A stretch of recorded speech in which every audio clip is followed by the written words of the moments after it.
Friends, ఇంకా ఇప్పుడు ఇది లెహంగా బ్లౌజులు కుట్టాను. ఇప్పుడు అర్జెంట్ ఎమ్మింగ్ చేయాల్సి వస్తుంది. నేనే ఇప్పుడు ఎమ్మింగ్ చేసి ఇప్పుడు ఇది ఎలా ఉంది అనేది మీకు చూపిస్తాను. చూడండి, ఓకేనా?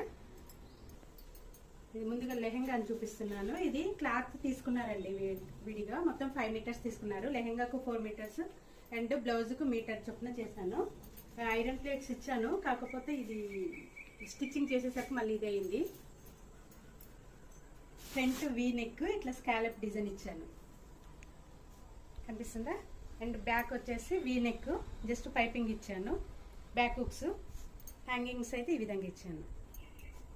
ఎలా ఉంది ఫ్రెండ్స్? ఇంకో లెహంగా బ్లౌజ్ అదే అందులోది బ్లౌజ్ అండి. ఇది ఈ విధంగా అయితే ఫ్రంట్ అయితే ఇట్లా స్వీట్ హార్ట్ నెక్ వచ్చింది. బ్యాక్ వచ్చేసి ఈ విధంగా నెక్, బోట్ నెక్ లో ఈ విధంగా అయితే డిజైన్ తీసుకున్నాను. డిఫరెంట్ గా నాట్స్ అయితే కిందికి ఇచ్చానండి. ఇక్కడ ఇది పైకి ఈ విధంగా వచ్చేసి కిందికి నాట్స్ ఇచ్చాను, ఓకేనా? అండ్ లెహంగా వచ్చేసి ఇది, దీనికి క్యాన్ ఈ డిజైన్ బ్లౌజ్ డిజైన్స్ నచ్చినట్లయితే ఒక లైక్ ఇవ్వండి. బాయ్.